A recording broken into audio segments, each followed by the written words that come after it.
Hello and welcome to this week's Indo Politics. RTE is back in the hot seat before the Public Accounts Committee. Tempers have flared as the hair coursing bill came before the Dáil, and we wonder why the government decided not to back Sinn Féin's attempt at legislating for an Irish unity bill. As the Dáil nears its recess, we'll be deciding who's had a good term and who's not.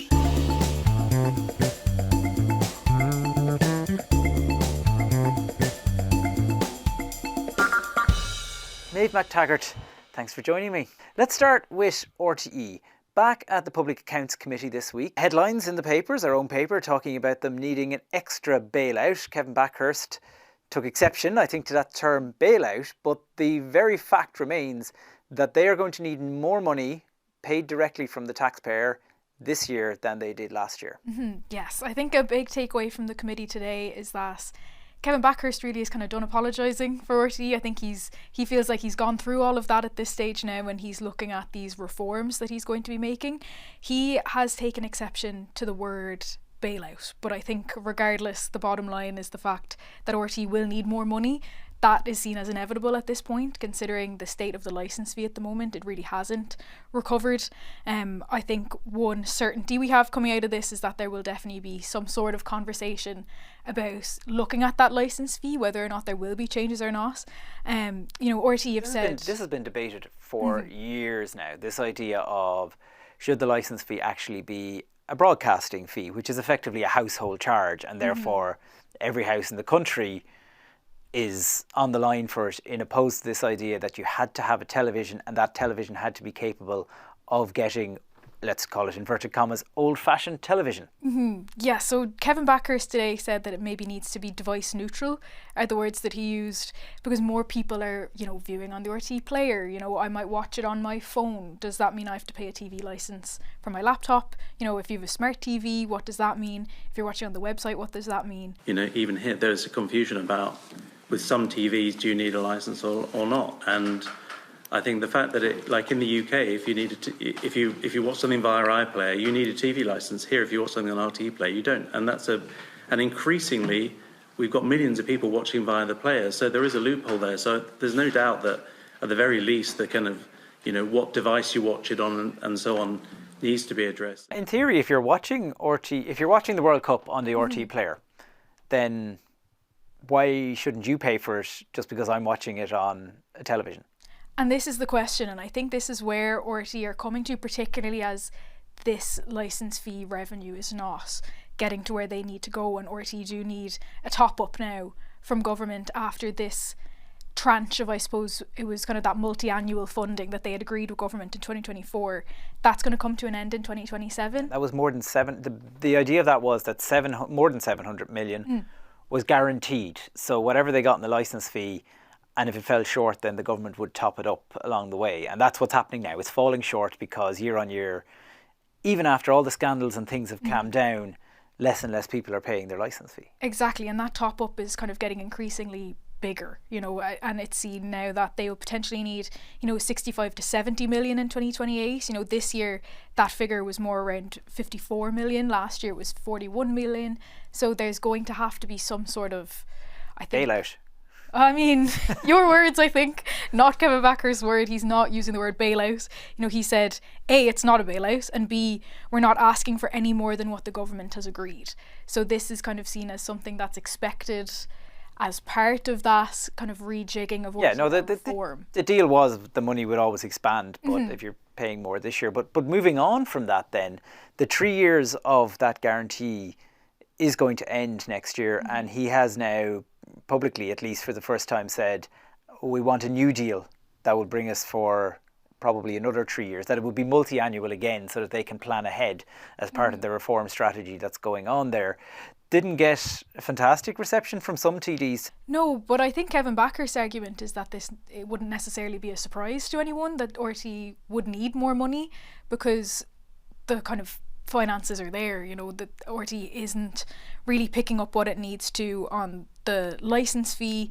It's still working through these reforms. It's working to downsize the Montrose campus. It's reducing its headcount, but still you have a situation where potentially the government, unless it ever gets to a situation where it's happy that RT has fully reformed itself and kind of brought itself back to where it wanted to be. Whether the government will be happy optically at any stage, really, to be like, yes, we're happy to put multi-millions back into RTE, but the bottom line is really, do you want a state broadcaster, and do you value this public broadcasting I suppose remit that it has? And I think at the end of the day the government will say, yes, we do.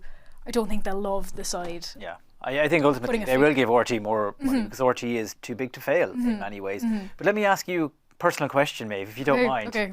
Do you own a television? I do own a television. Okay, I won't ask if you pay your TV licence or not, but I'm sure you're a I'm in a rented house, so good law-abiding citizen.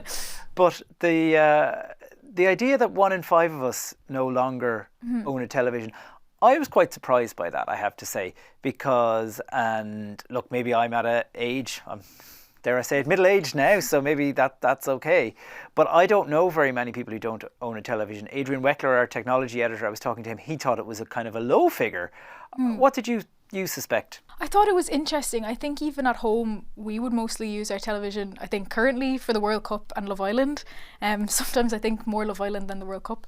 But I think many people are in that space. You know, I've gone over to friends to watch Love Island. We're hooking up a laptop to the TV. We're not actually going through any sort of TV channels.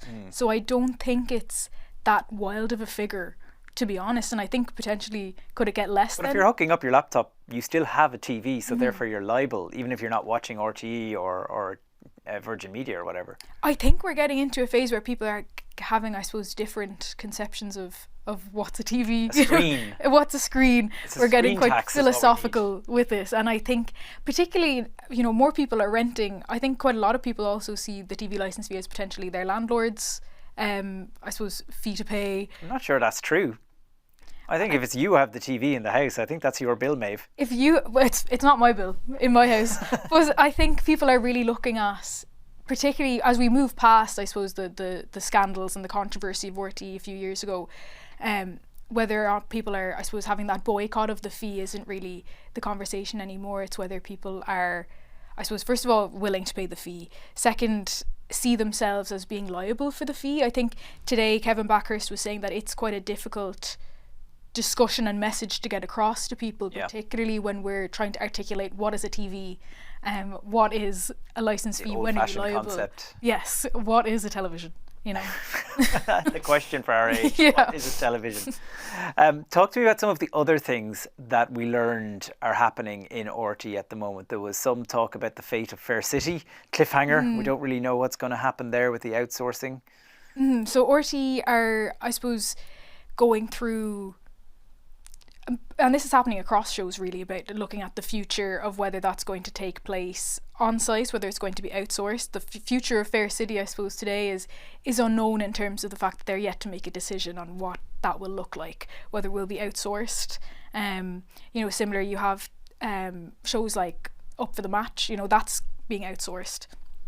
And these are the types of reforms that RTE are going through at the moment, you know, similar to conversations around the actual campus itself and that getting smaller. The idea being, and a lot of people wouldn't be familiar, I suppose, with the RTE campus, but when you go in, as you drive in that main gate in Donnybrook, Fair City is kind of off down to the back at the left-hand side, where at the moment there's quite a lot of building work going on from the land they've already sold. And I think the idea, if I took it up properly, is that land actually, Carrickstown, would end up probably being sold, and RTE's campus will shrink back up to the other side towards Nutley Lane. And I think that's the aim, really, is to kind of shrink this footprint a small bit that RTE has at Montrose, and also at the same time reduce the headcount of the organisation. You know, there was accusations today that maybe they're not doing that fast enough. You know, I think that's a separate conversation about the many processes that you have to follow in a situation like this. I think Kevin Backhurst, particularly today, you know, and what I was saying is that he's not making apologies at this stage anymore, is that he's really adamant that RTE are doing the best that they can to make these reforms. Well, in not making apologies, he was quite assured in arguing back against TDs, questioning things like taxis or drivers for guests for the Late Late Show and things like that, those kind of expenses that come with TV shows. And he was basically saying, well, we're not a 10p channel, tin pot channel. Yeah, and I think he was saying that they're not in the business of being cheap as chips. We're not in the business of being cheap as chips. We're in the business of providing high quality content and increasingly... But my understanding is part of outsourcing these was to achieve some cost reduction, cost efficiency. Outsourcing is coming in the legislation that we're going to be required to outsource 25% of our independent productions. He was saying that in relation to the outsourcing of programmes, but also, you know, the argument that's been there for RTE consistently over the last few years since it's gone through all of these debacles is that, you know, at the same time it is a commercial outfit and that it needs to make money on the commercial side too, so it needs to be in the business of having these shows like, you know, like Fair Sissy, but it needs to have the Late Late Show. It needs to also be fairly competitive in bidding for broadcasting rights, so things like the Champions League, that side of things. Kevin Bakhurst today wouldn't go into, you know, the figures that RTE are paying and the bids that they're making for kind of operations like that either. No, but I presume the World Cup is going to add considerable expense. It's a lot, because I've watched a lot of television hours to put on, and you have different pundits and all the rest, so I suppose in some ways that's fair enough. I was also interested to see, he was asked about AI, and he said it's used a little bit in the newsroom, but that it hasn't really displaced any jobs yet. That it's not really making, you know, by any means a significant impact on the work that RTE are doing, and I think it's obviously a conversation that's happening across. It's just funny, everybody who comes before a committee in Leinster House at the moment, no matter whether they're from a sporting organisation, a media organisation, a business representative group, AI is nearly asked in every single committee now, what impact is it having on your industry? It's definitely a theme, and I think we're going to continue to see it as it comes through, because there are concerns, particularly from, I think, TDs and senators who will be asking these questions in committees about whether jobs are at stake, but also whether, I suppose, the quality of work in these organisations is at stake by introducing AI. Yeah, and all the more important, I guess, in a media organisation, as we well know here. Let's move on from RTE, because no doubt we'll come back around to it on another day. Hare coursing was a big topic that got the blood running in Leinster House this week. And I have to admit, right, so I'm from the country, from Offaly. I've never been to hare coursing.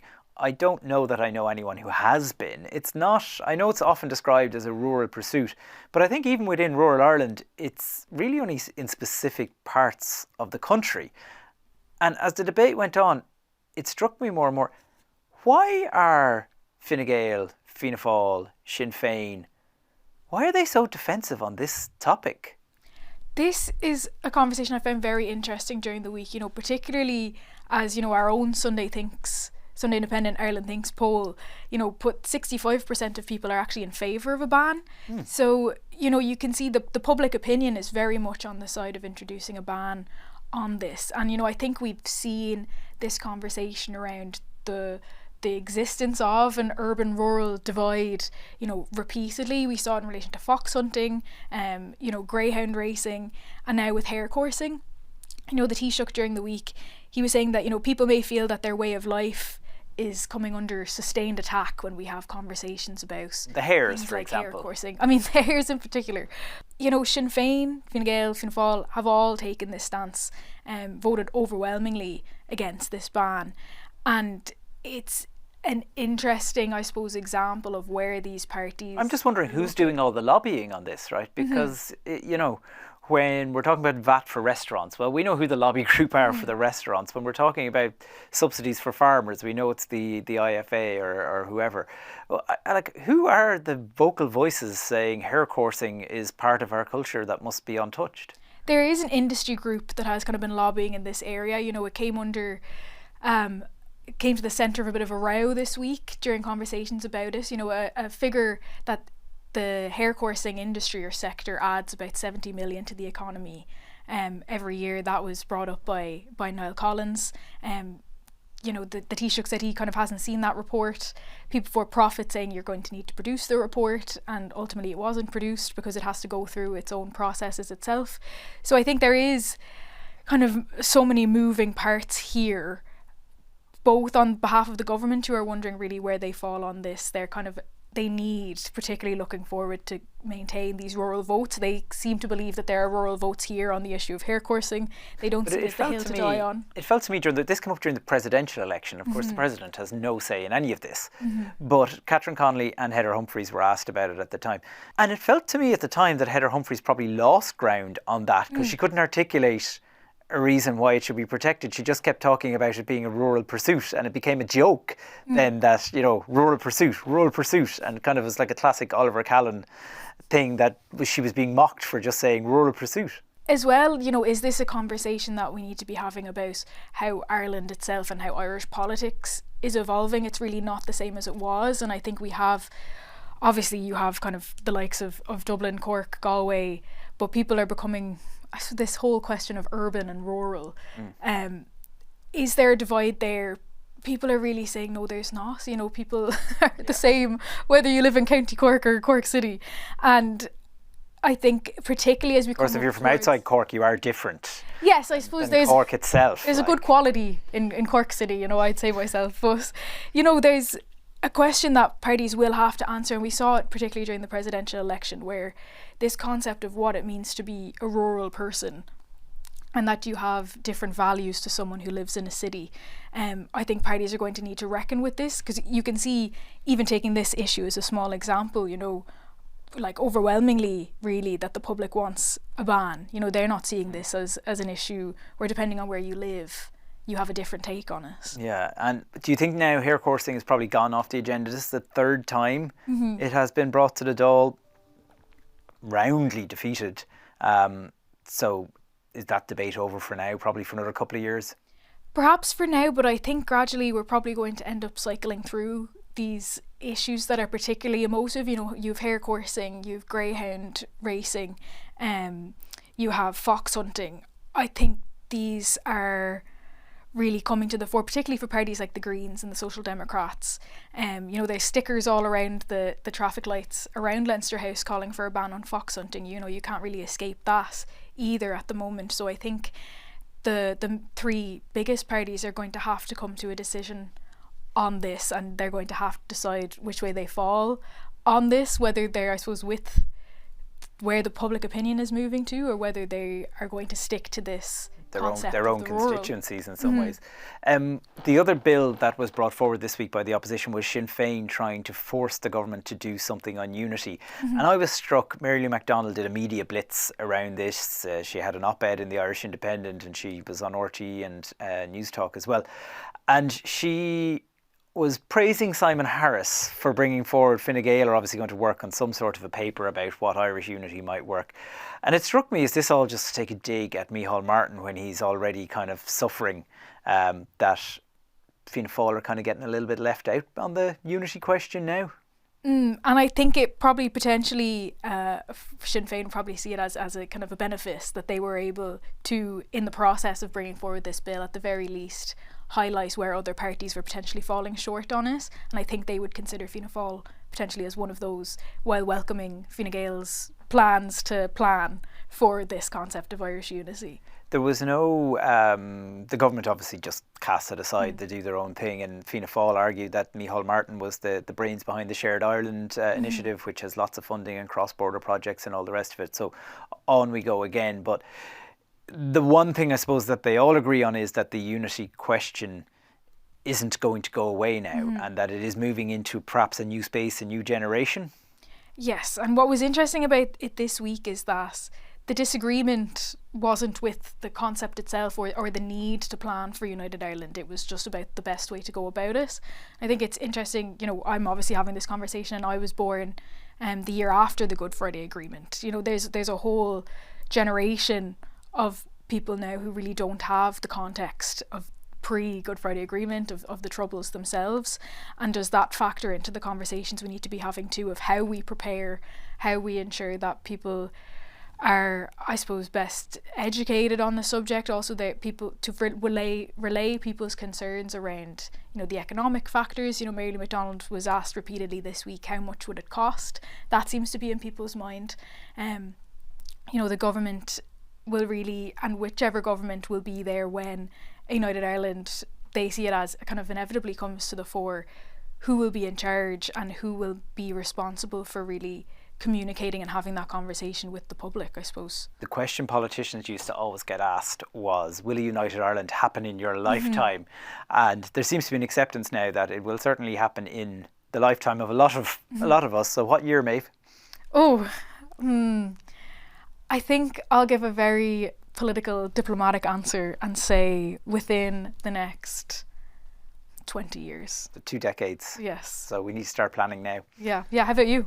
I don't think so. That there is this push that by the end of this decade, I think to have that referendum by the end of this decade would be a terrible mistake, because you can have what happened in Scotland and it just sets the whole thing back by much further. So I think late 2030s might be a good target date, which gives plenty of time for planning. But I do think the planning is a big thing, because, we saw how, for example, in Scotland, when they weren't able to answer questions like what happens with the pound, and it turned out people like the pound.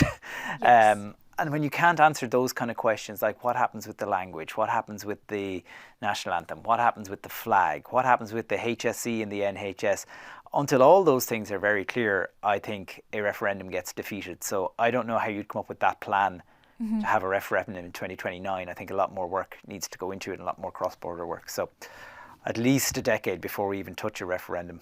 Let's move on. The Dáil is coming towards its summer holidays. It's all been about the EU presidency in the last few weeks. But the domestic, how are the government getting on? They're unpopular, that's for sure.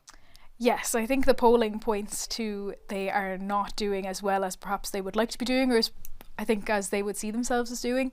I suppose as we come to the end. I should just not to interrupt, but I am interrupting. But just on that though, I should also point out that the opposition isn't that popular either, with the exception of Social Democrats, who are growing. But Fine Gael in the Sunday Independent Ireland Thinks poll still have somehow become the most popular party. So it's kind of a plague on all your houses. Absolutely, and it definitely points to something going on in the electorate and in the public as well, that they're not happy with anyone, and that really potentially perhaps over the summer months is something for all of the parties to look at as to how they can really, I suppose, endear themselves to the public again. You're looking at the government, I think, particularly on issues like the Occupied Territories Bill, these high profile issues that they've come under fire for. Now we're going into the European presidency, and there will be a lot more, the accusation has been, and I know Bertie Ahern said a few months ago that a government really kind of takes its eye off the ball when it is in charge of the European Council, and I think the real issue for the government would potentially be if they allow that to happen. Who do you think has been the best performer in this Dáil term? Best performers, I think, particularly when I think you're reporting on politics, you see the many hours of Oireachtas committees. You see the boring stuff. The boring stuff to some people. But I think you see through that, I think, a lot of people who are performing quite well, but maybe not, maybe on a kind of the larger scale. I think the kind of more background performers at the moment, I think, doing quite well will potentially be the likes of, first time TDs. You'd see, the Social Democrats, Aidan Farrelly is doing very well in the Public Accounts Committee. I think on the other side of things then you see Independent Ireland really rode the wave of the fuel protests. They've kind of come into their own in this Dáil term. Similarly, Social Democrats leader Holly Cairns is obviously the most popular leader and continues to be. She's really continued to perform and kind of gaining confidence, I think it's gaining confidence, and really I think the public will see her as this kind of new blueprint for what a leader in Irish politics looks like, and I think people like that. What about ministers? Who's up and who's down? Justice Minister Jim O'Callaghan, he's had a few stumbles, I think, particularly during the fuel protests in terms of the calls to bring in the army and the current, I suppose, back and forth with the civil legal aid. I think with those two things as the exception, I suppose he would have been seen to really be gaining and becoming more prominent in this Dáil term. Similarly with, I suppose, the Health Minister Jennifer Carroll McNeill, very strong on the Rotunda Hospital, and kind of seen as a bit of a no-nonsense operator in that regard. They are becoming the two tough cookies of cabinet, if you like, aren't they? They're kind of the very visible ones when you have other people like, Hildegard Naughton that we never see. And sometimes perhaps by design, particularly when people, like in the education side of things, you're dealing with sometimes quite complex issues, but at the same time issues that maybe just don't light the world on fire, in terms of there's work going on in the background, but they're not making the headlines, and they're not really capturing the hearts of the public, I suppose. And what about Simon Harris, Micheál Martin? I think it's interesting where you see survived, maybe. Survived, I think, is the word, and particularly how we started this year for Micheál Martin and Fianna Fáil, where they had just come off the back of Christmas, but they'd also come off the back of that presidential review into the whole Jim Gavin debacle, and there were questions after questions about Micheál Martin's leadership. He has survived them all, and I think only kind of strengthened his position since then. I think the real key was for him to survive until the European presidency. And now the concept of stability is so important. I think he's pushed back those questions even further until at least 6 months, but potentially even until November 2027, when he hands over the baton to Simon Harris.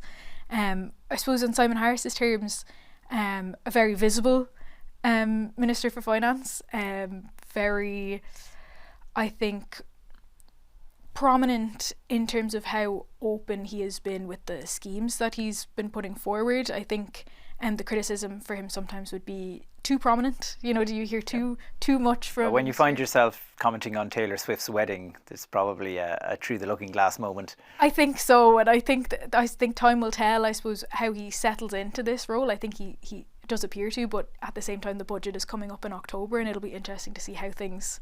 And yeah, I think, Maeve, the two of them, whatever about the season that has just gone, I think the next term will tell a lot, because Micheál Martin will be trying to keep the troops under control at home while he's off being a big shot in Europe. And then, of course, Simon Harris has the budget on October 6th, which will tell us an awful lot. But we've covered a good bit of ground for now. So, Maeve McTaggart, thank you as always. I'm Kevin Doyle, and you can get the latest episode of Indo Politics on the Irish Independent YouTube channel or wherever you get your podcasts.